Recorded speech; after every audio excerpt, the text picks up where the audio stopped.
Tudo disponível para mim aqui, tá certo. Obrigado. Beleza. Primeiramente, eu agradeço o convite do NPJ, né, de várias unidades aí da ilha, São João do Meriti, Alcântara, outros campos, na pessoa do professor Leonardo, na pessoa do professor Marcelo Garcia. É sempre um prazer poder compartilhar com os alunos, né, um pouco do nosso conhecimento, da nossa experiência, da nossa vivência, não só teórica, mas hoje especialmente prática, né, porque, segundo o Marcelo me falou, né, a aula do NPJ ela tem um viés naturalmente mais prático. Então, hoje eu tenho um prazer enorme de estar participando aqui dessa aula sobre aspectos práticos do mandado de segurança. Então, a minha ideia, né, é inicialmente fazer uma abordagem introdutória, um viés um pouco mais teórico, para situar os alunos sobre a natureza jurídica do mandado de segurança, o conceito, e depois trabalhar uma peça, né, uma petição inicial, para a gente construir juntos aí uma petição inicial de mandado de segurança que eu enfrentei na minha vida, na minha vivência aí como advogado. Então, acho que pode contribuir muito para a formação dos alunos, né? Não só daqueles que têm uma pretensão de advogar, né, em questões relacionadas ao direito público, mas para a advocacia em geral, porque de repente você está lá no seu escritório e aparece uma pessoa lá, bate na porta, ou então liga, doutor, estou precisando da sua ajuda, eu tinha uma gratificação para receber, uma incorporação de uma verba remuneratória para receber, e o município, o Estado não implantaram na minha remuneração. Então, você tem que saber um pouquinho do mandado de segurança, né? Mais uma ferramenta aí, né? Mais um instrumento na nossa caixa de ferramentas de advogado, né? O professor Carlos Ari Sundfeld fala que nós somos como caixas de ferramenta. Então, nós resolvemos problemas. Então, é nesse viés aí que eu vou seguir aqui com a minha fala, Leonardo. Então, gente, acredito que já estejam chegando alguns alunos aí. Vamos situar o mandado de segurança. O mandado de segurança, gente, ele é uma garantia fundamental, né? Ele é chamado pela doutrina. Deixa eu compartilhar a tela, desculpem, vamos lá, compartilhar. Deixa eu ver aqui, compartilhar. Então, mandado de segurança, vocês estão vendo aí, Leonardo? Vocês estão vendo perfeitamente, mestre. Tá ótimo. Perfeitamente. Então, essa tela aqui é a nossa Constituição da República. Então, no artigo 5º, inciso 69, tem lá a previsão do mandado de segurança como um remédio constitucional, uma garantia fundamental. O conceito do mandado de segurança, olha lá, conceder-se-á mandado de segurança para proteger direito líquido e certo, não amparado por habeas corpus ou habeas data, quando o responsável pela ilegalidade ou abuso de poder for autoridade pública ou agente de pessoa jurídica no exercício de atribuições do poder público. Então, o mandado de segurança, ele é uma ação constitucional de natureza civil que tem por objeto reprimir ou prevenir, né? Reprimir uma ilegalidade ou prevenir uma ameaça de ilegalidade praticada por autoridade pública ou até um agente de pessoa jurídica de direito privado que faça, às vezes, de autoridade pública que exerça funções típicas de Estado, como, por exemplo, um empregado, um dirigente de uma concessionária de serviço público ou um empregado, um diretor de uma sociedade de economia mista ou de uma empresa pública. Então, o mandado de segurança, ele tem um objeto bem restrito. Agora a gente está indo aqui para a lei do mandado de segurança. A lei que disciplina, que regula o mandado de segurança, é a Lei 12.016 de 2009, e tem lá no seu artigo 1º o conceito. Então, o mandado de segurança ele serve para enfrentar, para impugnar uma violação a direito líquido e certo praticado por autoridade pública, ou então uma ameaça, né, à violação a direito líquido e certo. Então, a gente já pode perceber que o mandado de segurança ele tem duas modalidades. O mandado de segurança repressivo, que é aquele utilizado para impugnar uma lesão a direito líquido e certo já efetivada, e o mandado de segurança preventivo, que é aquele utilizado para tentar impedir uma lesão a direito líquido e certo que está em vias de acontecer. Está na iminência de acontecer, mas ainda não aconteceu. O mandado de segurança ele tem uma incidência subsidiária em relação ao habeas corpus e ao habeas data, portanto, se houver uma lesão à liberdade de locomoção, não caberá o mandado de segurança para impugnar o ato, caberá sim habeas corpus. E se couber habeas data, né, para tutela de um direito fundamental à informação, também não caberá o mandado de segurança, porquanto cabível o habeas data. Então, as hipóteses de cabimento, meus amigos, do mandado de segurança é para impugnar uma violação a um direito líquido e certo praticada, é uma violação praticada por autoridade pública, ou então impugnar uma ameaça de lesão a um direito líquido e certo também praticada por autoridade pública. Então, voltando aqui à nossa temática um pouco mais pelo aspecto teórico, o que é o direito líquido e certo, meus amigos? Eu falei aqui, né, o mandado de segurança é uma ação constitucional de natureza civil que tem um rito expedito, né, um rito sumário, com uma legislação própria, um rito mais curto, e que ele se presta a proteger direito líquido e certo contra violações praticadas por autoridades públicas, né? Por exemplo, um ministro de Estado, ou então um superintendente de uma secretaria estadual, ou um diretor de um ministério, um diretor de uma autarquia. O que é o direito líquido e certo? O direito líquido e certo, na prática, ele tem um conceito processual. Direito líquido e certo, meus amigos, não é aquele sobre o qual não incide nenhuma controvérsia. Não é o direito livre de controvérsias, muito pelo contrário. Né? A autoridade coatora ela é intimada para apresentar informações e ela vai apresentar a defesa dela, que pode até afastar as alegações de quem está impetrando o mandado de segurança. O direito líquido e certo é aquele que você consegue, na petição inicial, comprovar de imediato. Então, o direito líquido e certo é aquele cujo autor, né, o impetrante, na petição inicial, consegue comprovar de imediato, por meio de prova documental ou documentada.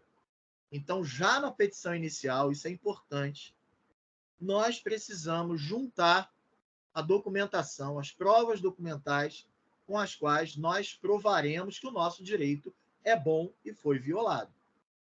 Por exemplo, o mandado de segurança que eu vou trabalhar com vocês, a petição inicial. Uma servidora federal da Universidade Federal do Rio de Janeiro teve lá o seu pedido de licença sem vencimentos para acompanhar cônjuge no exterior negado. E aí eu impetrei mandado de segurança. O que eu precisei juntar no processo? Primeiro, certidão de casamento.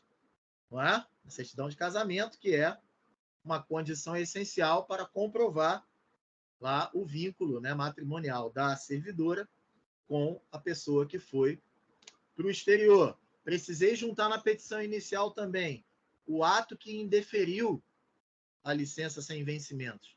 Tudo isso por meio de documentos, né, e os fundamentos do ato. Por que isso, gente? Porque no mandado de segurança não há o que a gente chama de dilação probatória. Não há produção de provas durante o processamento do mandado de segurança. Isso não impede que, eventualmente, as partes juntem documentação nova. Se houver um fato superveniente, se acontecer alguma coisa que era desconhecida até o momento da propositura do mandado de segurança, as partes podem juntar documentação nos autos. Outro dia eu impetrei mandado de segurança para reprimir, para impugnar um ato do controlador-geral do município do Rio de Janeiro, que não incorporou aos proventos de aposentadoria de servidores do órgão uma determinada verba, sendo que eles têm direito à incorporação da verba depois do recebimento durante 5 anos ininterruptos anteriores à aposentadoria. Surgiu um edital, foi publicado um edital para o concurso destinado ao preenchimento de vagas desse cargo aí, do pessoal da controladoria do município. E lá no edital, que era desconhecido no momento que eu propus o mandado de segurança, constava lá a composição da remuneração do cargo. Então, aquilo ali é uma prova importante que surgiu depois da propositura do mandado de segurança. O que eu fiz? Atravessei uma petição nos autos, pedi juntada desse documento, da cópia do edital do concurso para o preenchimento dos cargos, e pedi também que essa prova documental fosse considerada no julgamento do mandado de segurança. E essa prova foi considerada no julgamento do mandado de segurança, e o mandado de segurança foi julgado procedente, foi deferido, o mandado de segurança. Então, cuidado, não é que não seja possível produzir provas durante o mandado de segurança. O que não há é uma fase específica de produção de provas. Não é? Se houver um fato superveniente e uma prova documental superveniente, você pode sim, por meio de petição simples nos autos, pedir a juntada. Quem é que pratica o ato a ser atacado pelo mandado de segurança? A lei fala. A lei fala lá no artigo 1º, olha lá. Ó. Mandado de segurança para proteger direito líquido e certo, sempre que ilegalmente, ou seja, um ato ilegal, ou com abuso de poder. Ato com abuso de poder será também um ato ilegal. Qualquer pessoa física ou jurídica, então pessoas naturais e pessoas jurídicas também podem impetrar mandado de segurança, também podem sofrer lesão, a direito líquido e certo, ou ameaça de lesão. E quem é que pratica essa lesão ou ameaça de lesão? A autoridade. Qual o conceito de autoridade, meus amigos? A autoridade, aqueles agentes públicos da União, dos estados, do Distrito Federal e dos municípios, além das suas autarquias e fundações autárquicas. Então, são aquelas pessoas jurídicas de direito público interno. União, estados, Distrito Federal, municípios, autarquias e fundações autárquicas. A lei que vocês estão vendo aí no parágrafo 1º, ela equipara à autoridade pública os representantes ou órgãos de partidos políticos. Já falei aqui dos administradores de autarquias, por exemplo, um diretor, um superintendente, um coordenador, assim como dirigentes de pessoas jurídicas ou até pessoas naturais no exercício de atribuições do poder público, somente do que disser respeito a essas atribuições do poder público. Por exemplo, o presidente de uma comissão de licitação de uma empresa pública, ou de uma sociedade de economia mista, ou de uma subsidiária, ou até de uma entidade do terceiro setor do Sistema S. O presidente de uma comissão de licitação pratica um ato ilegal, um ato abusivo, impedindo, por exemplo, o exercício do direito de defesa por um dos licitantes. Não publica lá uma determinada decisão que afastou um licitante do certame da competição. Então, é cabível, nesse caso, ainda que não seja um ato de autoridade de pessoa jurídica de direito público, é um ato que se equipara a um ato praticado por pessoa jurídica de direito público, porque no exercício de função que se assemelha ao exercício de função pública. Tá? Os dirigentes também, os agentes de concessionárias de serviços públicos, também podem ser autoridades coatoras nos mandados de segurança. Tá? Agora, vamos chegar aqui para a minha peça. Eu vou abrir aqui a peça, só um instantinho, gente. Deixa eu abrir aqui a peça que eu trouxe para a gente trabalhar. Feitas essas observações iniciais, a gente vai trabalhar agora o mandado de segurança que fez parte da minha... Vocês estão vendo aí, gente? Uma pecinha do mandado de segurança? Não, prof, ainda está na lei. Tá certo. Vamos ver agora. Ainda estamos nos incisos, professor. Tá ótimo. Estou tentando abrir aqui. E agora, vocês estão vendo? Não, né? Ainda não. Ainda não, prof. Tá, deixa eu fechar aqui. E vou abrir novamente.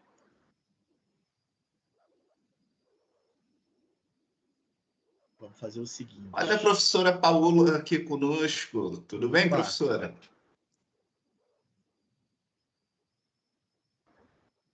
Deixa eu tentar. Boa tarde, professora Paola. Tudo bem? Boa noite, tudo bem? Perdão, Tudo entrei aqui bom? para ver se estava tudo Nada. certo, chamei os Tá tudo alunos aqui. certinho. Tudo Tudo ótimo, perfeito. graças a Deus. Ah, que Eu não estou bom, conseguindo vou falar. compartilhar, uma pena. Oi, perdão? Eu não estou conseguindo compartilhar a petição inicial aqui. Quer Se que quiser eu- me mandar, professor, eu Posso posso... te mandar, Leonardo? Me fala o seu Pode. e-mail. Ou então pelo WhatsApp. O que você acha Pode. melhor?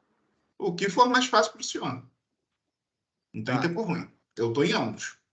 Tá bom. Você quer que eu te mande o meu WhatsApp aqui no chat? Pode ser. Tá. Aí você me manda agora. Então, gente, quem é o sujeito passivo do mandado de segurança, pessoal? Enquanto eu vou mandando aqui para o Leonardo, a gente vai falando. Quem é o sujeito passivo do mandado de segurança? Não é a autoridade pública que praticou o ato ilegal. Não é a autoridade pública que praticou o ato ilegal. A autoridade coatora não é o sujeito passivo. O sujeito passivo é a pessoa jurídica a qual ela pertence.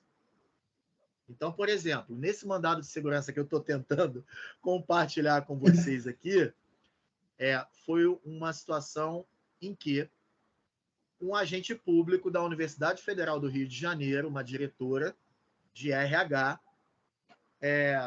vedou, proibiu que a minha cliente, que uma servidora da universidade, se afastasse para acompanhar a cônjuge que ia fazer um curso no exterior, ia fazer um doutorado, enfim, ia ficar lá durante 5 anos. O Estatuto dos Servidores Federais permite esse afastamento sem vencimentos.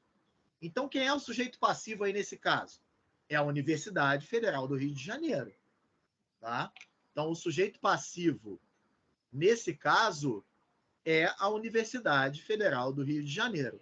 Então, na petição inicial, você vai impetrar o mandado de segurança contra, em face da Universidade Federal do Rio de Janeiro. Tá? Você não vai impetrar o mandado de segurança contra a autoridade coatora. O que você vai fazer no mandado de segurança? Você vai, olha, fulana de tal, coloca a qualificação, vem impetrar mandado de segurança na forma da Lei 2016, né, em face da Universidade Federal, no exemplo, não é, do Rio de Janeiro, no qual aponta como autoridade coatora fulano de tal, e aí você coloca o cargo dessa pessoa. Então, você vai impetrar o mandado de segurança contra a pessoa jurídica, nesse exemplo que eu dei, a Universidade Federal do Rio de Janeiro, e você vai designar, você vai nomear a autoridade coatora no mandado de segurança. Tá certo? Leonardo, me passa... Te mandei uma mensagem por WhatsApp. Tá, vou te mandar agora aqui o link, só um instantinho. Então, gente, cuidado com isso. Vocês vão ter que impetrar o mandado de segurança contra a pessoa jurídica e não contra a autoridade coatora. Você vai colocar o nome lá do seu autor, né? Vem por meio do seu advogado, abaixo assinado, impetrar mandado de segurança, sei lá. Se for um agente público da União, contra a União. Se for um agente público do Estado, contra o Estado. Se for um agente público do município, contra o município. E sempre dizendo o seguinte, no qual aponta como autoridade coatora fulano de tal. Aí você vai colocar lá o cargo, não é o cargo dessa pessoa, tá certo? Leonardo, acabei de mandar. Se você conseguir abrir aí, vai ser ótimo. Vou esperar um segundinho aqui. Enquanto isso, professor, tem uma PDF, aluna tá? chamada Maria Eduarda com a mão levantada. Pode perguntar. Por favor, Maria Eduarda. Oi, boa tarde. Boa tarde, querida. Quando o senhor disse que o sujeito passivo que vai figurar no polo passivo do mandado de segurança não é o agente público, mas sim a empresa, a instituição a qual ele A pessoa jurídica. isso decorre da responsabilidade objetiva do Estado? Não, não. Isso decorre, na verdade, da teoria do órgão, Maria. Foi excelente sua pergunta.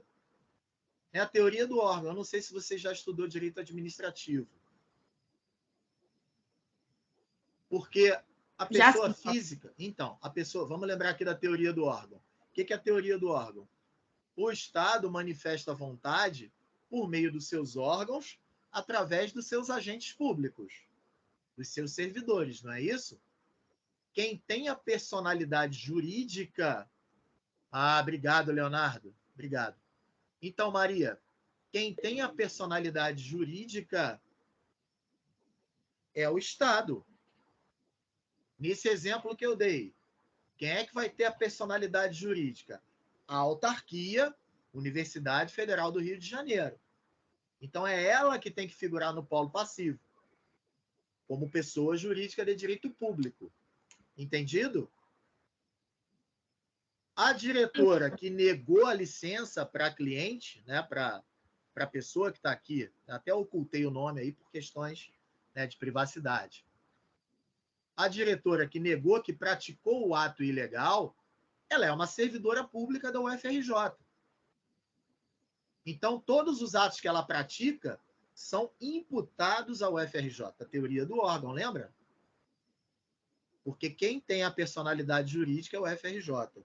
É por essa razão, tá? E no mandado de segurança, por uma especificidade da lei, devemos apontar quem praticou essa ilegalidade. Olha, a ação é movida contra o UFRJ. Agora, a autoridade coatora é a diretora lá de recursos humanos. Por quê? Porque a autoridade coatora ela vai ser notificada para prestar informações. No mandado de segurança, não há citação para contestar. Não há citação para contestação. No mandado de segurança, a autoridade coatora ela é notificada, ela é intimada para apresentar informações. Dá uma olhada aqui como é que está no mandado de segurança. Olha lá. Em primeiro lugar, para onde que eu direcionei esse mandado de segurança? Leonardo tá movendo aí, né? Obrigado, meu amigo. Olha lá. Juiz federal. Por que é juiz federal? Porque a Universidade Federal do Rio de Janeiro é uma autarquia federal. Então, a competência para analisar, julgar, não é? Processar e julgar essa causa é de um juiz federal. Tá certo? Pode descer um pouquinho, Leonardo? Olha lá, ó. A minha cliente que estava lá, que está oculto aqui, né? Eu coloquei lá uma tarja. Vem respeitosamente perante Vossa Excelência por meio de seu advogado. E aí o fundamento, lá na Constituição da República, artigo 5º, inciso 69, artigo 1º e 7º, 3º da lei do mandado de segurança, impetrar mandado de segurança. E aí, nesse caso, eu pedi uma medida liminar. Olha lá. Olha o sujeito passivo do mandado de segurança. Universidade Federal do Rio de Janeiro. Autarquia Federal. mas eu estou apontando a autoridade coatora. É uma praxe, né, no mandado de segurança, chamarmos a autoridade que praticou a ilegalidade como autoridade coatora, né? Então, a autoridade coatora aí é a diretora substituta da Divisão de Direitos e Deveres da PR4, Pró-Reitoria de Pessoal do UFRJ. Ela que ilegalmente indeferiu a licença sem vencimentos da pessoa que me procurou, tá? Então, ela é a autoridade coatora. Maria, tá tranquilo? Você entendeu? Tá confortável com a ideia? Sim, prof. Obrigada e desculpa a interrupção. Não, por favor. Então, olha só, o rito do mandado de segurança, gente, aproveitando aqui o ensejo, né? Intimação da autoridade coatora para prestar informações, manifestação do Ministério Público sobre a causa, para ver se tem interesse ou não, e o processo vai à sentença. É um rito muito célere, muito curto, tá? Então, depois dessa parte introdutória, né, a indicação do juízo competente, a parte lá do preâmbulo, né, na qual você vai indicar o sujeito passivo, você vai qualificar o autor da demanda, vai indicar o sujeito passivo e a autoridade coatora, nós vamos para os fatos e fundamentos jurídicos. Eu costumo, é um hábito meu, tá? É um hábito meu. Eu costumo colocar fatos e fundamentos jurídicos juntos na petição. Por quê? A prática mostra para a gente, pessoal, que os juízes não leem os fundamentos jurídicos. O que o juiz faz? Ele lê os fatos e vai direto para o pedido. Até porque ele tem muita coisa para decidir. E existe aquele brocardo que a gente conhece, iura novit curia, não é isso? O juiz conhece o direito. Então, o que ele faz na prática? Ele vai ler os fatos e vai para o pedido. E vai fazer a sua decisão com base nos fatos e no pedido.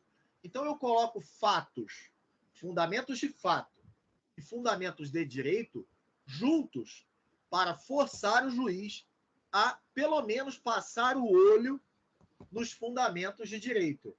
Porque nós, como advogados, temos um importante papel, temos o dever de tentar convencer o juiz, de tentar influenciar o juiz, não só com os fatos, mas principalmente com os fundamentos jurídicos, os argumentos jurídicos que a gente vai apresentar. Então, percebam, a minha peça ela tem fatos e fundamentos jurídicos e pedido, tá certo?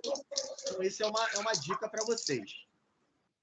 Aí aqui eu venho descrevendo os fatos, né? Que a impetrante é servidora pública federal e tal, dizendo qual o cargo que ela ocupa.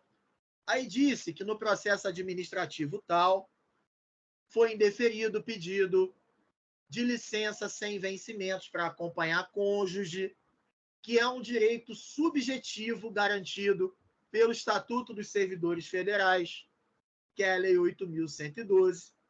E aí eu estou dizendo que esse ato de indeferimento se baseou numa normativa, num ato administrativo normativo interno da UFRJ. E esse ato normativo interno da UFRJ, ele condiciona o afastamento do servidor para acompanhar cônjuge aqui, o ato que justificou o afastamento do cônjuge para o exterior tenha sido independente da sua vontade. Ou seja, por situações alheias à sua vontade. Por exemplo, o sujeito tem que ter sido encaminhado para o exterior por circunstâncias alheias à sua vontade. Ele foi transferido de uma empresa que funcionava no Brasil para uma unidade da empresa que funciona na Alemanha. Mas foi algo coativo, foi algo imposto, não foi algo da vontade dele. Tá? Eles têm uma normativa interna que fala isso. Ou seja, só atos alheios à vontade de quem, do cônjuge que foi afastado. O Estatuto dos Servidores Públicos Federais não fala isso. Ele diz que o servidor cujo cônjuge ou companheiro foi afastado para o exterior, teve que se afastar para o exterior, independentemente de qualquer motivo, resultará no direito subjetivo ao servidor, que é casado com essa pessoa ou companheiro, a se afastar sem vencimentos, tá? E por prazo indeterminado. Então, o que esse ato administrativo normativo da UFRJ fez? Se você ler a petição inicial, você vai perceber. Ele violou o princípio da legalidade, porque ele está estabelecendo uma condição que a lei não estabelece. Então, de acordo com o princípio da legalidade, o administrador público não pode inovar no ordenamento jurídico. O máximo que um regulamento pode fazer é esmiuçar, demonstrar os meios pelos quais a lei vai ser cumprida. É tornar aquela lei exequível, criar um procedimento de cumprimento da lei. Nesse caso, não. A UFRJ inovou no ordenamento jurídico. Fez uma exigência que a Lei 8.112 não faz. Ou seja, só será concedida a licença sem vencimentos para acompanhar cônjuge ou companheiro, nas hipóteses em que o cônjuge ou companheiro foi afastado para o exterior por motivos alheios à sua vontade. O Estatuto não fala isso. O Estatuto fala, repetindo, independentemente do motivo, se o cônjuge ou companheiro do servidor federal foi afastado para o exterior, o servidor federal terá direito à licença sem vencimentos para acompanhar o cônjuge, em nome da preservação da entidade familiar. Então, esses basicamente foram os meus argumentos, tá? Leonardo, se quiser ir descendo aí. Nesse caso específico, o marido da impetrante, da pessoa que teve seu direito líquido e certo lesado, ele foi fazer um doutorado, olha lá, foi ser assistente de pós-graduação na Universidade de Notre Dame, nos Estados Unidos da América. Vai ficar lá durante 5 anos. E ela, como servidora federal da UFRJ, tem o direito subjetivo, de acordo com a Lei 8.112, de acompanhá-lo. Então, o ato de indeferimento do afastamento foi um ato que violou frontalmente a Lei 8.112, portanto, um ato ilegal praticado por autoridade pública, passível de correção, de impugnação por mandado de segurança. Tudo bem até aqui, gente? Então, vamos lá. Olha só, percebam como eu vou linkando os fatos aos fundamentos jurídicos. Aí na petição inicial, olha o item 8. Eu falo, para realizar o doutoramento, o marido da impetrante terá que se deslocar para os Estados Unidos da América e lá permanecer pelo período mínimo de 5 anos. Aí eu já trago o respaldo legal. Razão pela qual, em nome da necessidade de preservação da entidade familiar, a impetrante precisa se afastar do cargo para acompanhá-lo.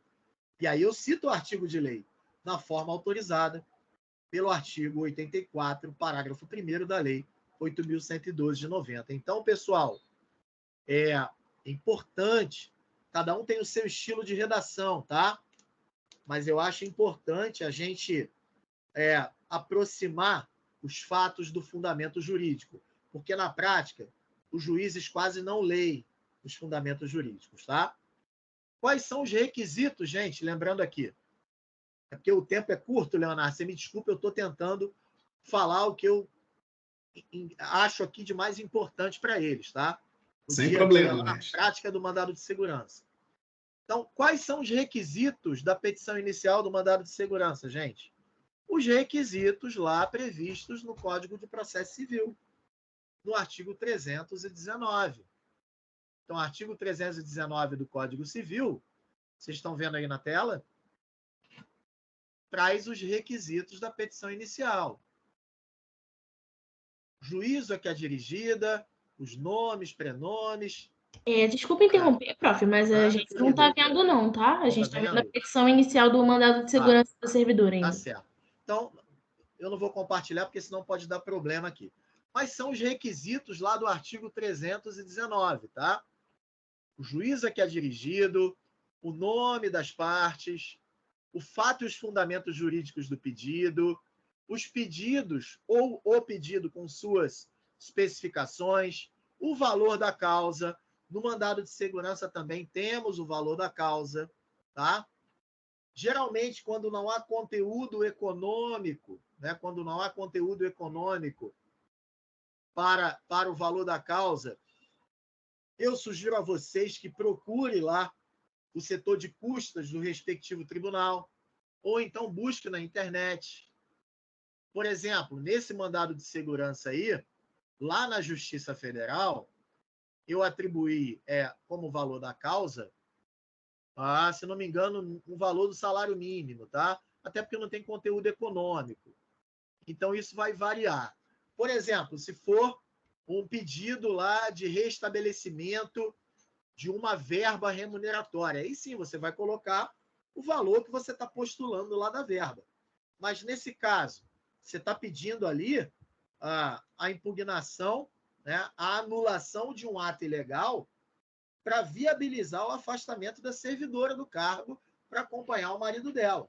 Não tem conteúdo econômico, né? Como é que você vai calcular o valor da causa?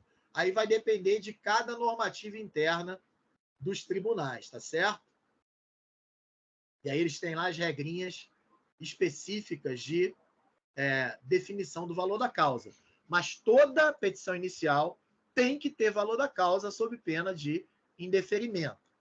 No caso das provas, né, que é o inciso 6 do artigo 319 do CPC, eu disse a vocês que o mandado de segurança, ele pressupõe, ele exige a condição de admissibilidade da petição inicial, a prova documental pré-constituída. Então, no mandado de segurança, você já tem que anexar todos os documentos probatórios com os quais você vai tentar convencer o juiz. Porque não há dilação probatória. Não há aquele famoso em provas, não é? Que o juiz intima as partes para que especifiquem as provas que pretendem produzir, além daquelas juntadas na inicial. Isso não acontece no mandado de segurança, porque o rito do mandado de segurança é um rito curto, expedito, tá? A autoridade coatora é intimada para apresentar informações, o MP se manifesta e os autos vão à sentença, tá? Eles vão ser remetidos à conclusão para o juiz, para a sentença.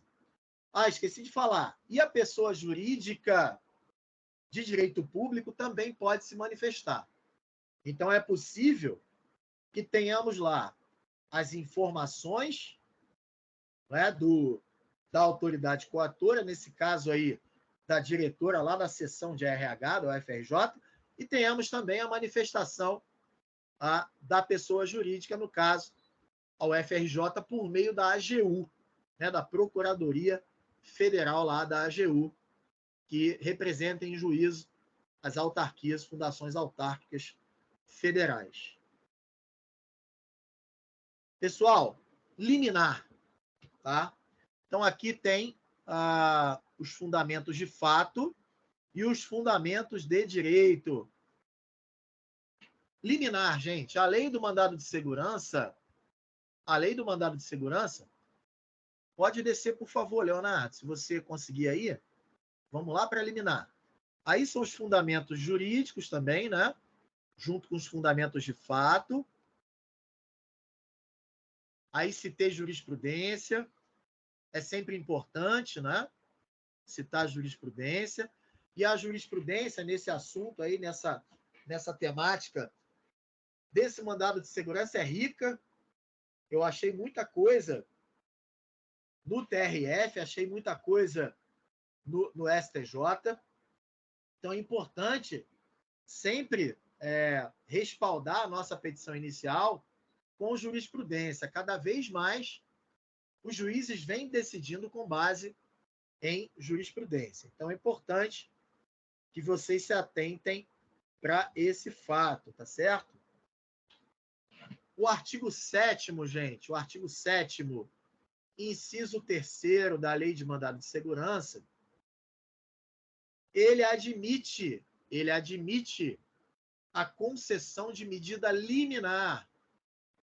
Concessão de medida liminar inaudita altera pars. O que significa isso? É uma medida satisfativa que vai, de alguma forma, antecipar a concretização do direito que você está postulando antes do julgamento final da causa. Então, tem ali uma natureza satisfativa, uma espécie, tá, gente? Bem entre aspas, uma espécie de antecipação lá da análise final do mérito, dos efeitos concretos daquela análise. E inaudita altera pars, ou seja, sem ouvir a parte contrária. Então, é possível que o juiz, diante aí dos requisitos do artigo 7º, inciso 3º, ele conceda liminarmente, né, e de forma precária ainda, provisória, a satisfação do direito que você está postulando. Por exemplo, nesse caso aí, eu consegui eliminar. Nesse caso, o juiz federal, antes mesmo de notificar a autoridade coatora para prestar informações e a pessoa jurídica, né, o FRJ, para, por meio da AGU, se manifestar nos autos também, ele deferiu a liminar, sem ouvi-los. Ou seja, em uma decisão lá antecipada, ele determinou, falando em termos práticos, que a UFRJ autorizasse, deferisse a licença sem vencimentos para que a autora acompanhasse o marido.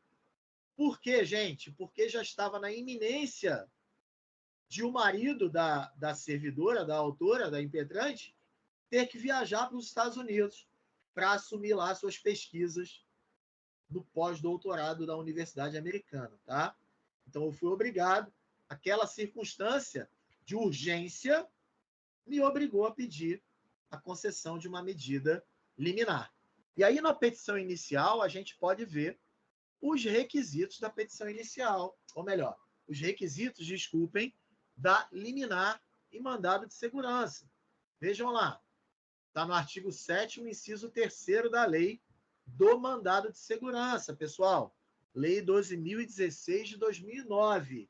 Lembrando que o Código de Processo Civil se aplica subsidiariamente à lei do mandado de segurança. Tá? Então, vejam lá, artigo 7º, inciso 3º, da Lei 12.016 de 2009, lei do MS. Ao despachar a inicial, o juiz ordenará que se suspenda o ato que deu motivo ao pedido, quando houver fundamento relevante e do ato impugnado puder resultar a ineficácia da medida, caso seja finalmente deferida. Gente, pela leitura do dispositivo, nós podemos concluir que os requisitos da concessão da liminar no mandado de segurança são praticamente os mesmos requisitos para a concessão de tutela de urgência de qualquer natureza, não é isso? Que são aqueles famosos conhecidos fumus boni iuris. Leonardo, pode subir um pouquinho? Fumus boni iuris, não é? Que é a fumaça do bom direito, ou seja, a existência de fundamento relevante.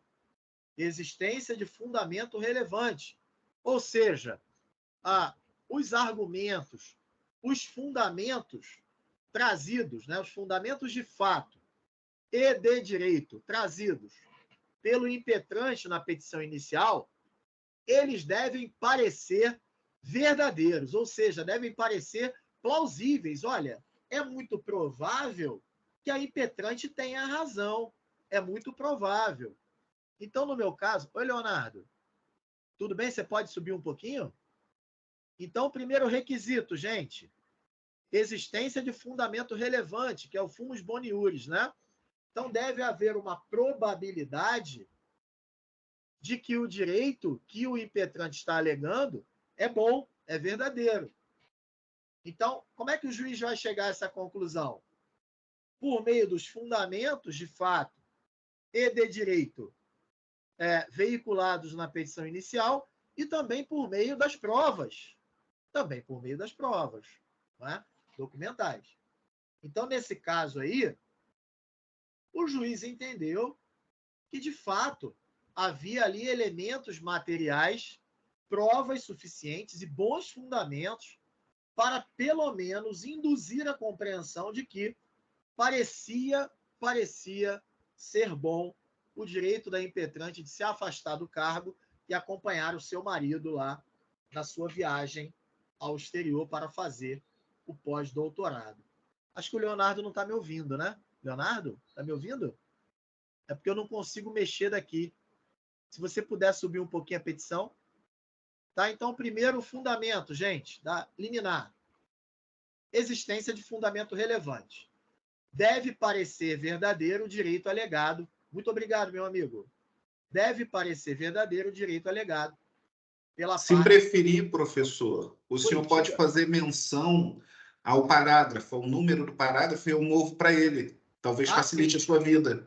Parágrafo 34. É porque eu numero a petição inicial, até facilita. É uma outra dica, pessoal. Uma outra dica, né? Que vocês numerem os parágrafos das petições iniciais de vocês. Isso facilita a beça para o juiz e facilita para você também, até durante a redação da peça, a você fazer referência aos parágrafos. Facilita demais, tá? Então, vejam lá, pessoal. Então, ficou comprovado aí, pelo menos demonstrada a probabilidade do bom direito da impetrante. E o segundo requisito, gente, o perigo de demora, né? O periculum in mora. Aí, no caso, o artigo 7º, inciso 3º, né? Fala o seguinte: e do ato impugnado puder resultar a ineficácia da medida. O que significa isso? Vocês imaginem, se a minha cliente, lá a pessoa que me procurou, tivesse que aguardar até o julgamento final do mandado de segurança, até a sentença, ainda que o rito do mandado de segurança seja mais curto, essa demanda, essa ação judicial, já teria perdido a sua eficácia. Por quê? Porque o marido dela estava na iminência de assumir a sua função lá nos Estados Unidos da América, na Universidade de Notre Dame. Então, se o juiz aguardasse até o final da causa, né, do processamento da causa, para julgar, para somente ali conceder a segurança, a ação já teria perdido a sua eficácia prática, porque o direito da autora, da impetrante, já teria sido lesado, e por duas vezes, né? Pela autoridade administrativa e pela demora judicial, porque não faria mais sentido. O direito à preservação da entidade familiar dela já estaria violado, porque o marido dela teria que ir para o exterior sem que ela pudesse acompanhá-lo. Porque se ela acompanha o marido sem o respaldo de uma liminar nesse mandado de segurança, poderia caracterizar abandono de cargo. Olha que situação delicada. Então, nesse caso aí, foram preenchidos os dois requisitos. Fumaça do bom direito, a probabilidade daquele direito ser bom, né, de o que é alegado na inicial de acordo com as provas juntadas na inicial, é verdadeiro, faz sentido, né? E também a urgência do julgamento, né, pelo menos do ponto de vista satisfativo daquela pretensão, sob pena de o mandado de segurança perder a sua eficácia prática. Leonardo, podemos ir lá para o final? E aí, já chegando no final, pessoal, faltam 5 minutos. Lá no final, no pedido, então aqui, artigo 34, olha lá, ó. Eu falo que o indeferimento da liminar pode gerar duas situações, né, de iniquidade, de injustiça.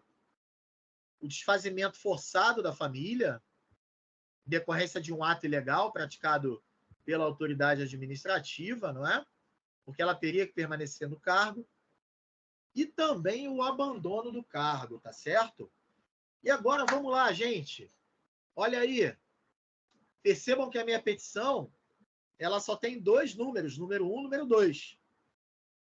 Tem a primeira parte lá com o juízo competente, o preâmbulo, né, com a indicação lá da impetrante, com a qualificação, a indicação do sujeito passivo, da autoridade coatora, tudo certinho.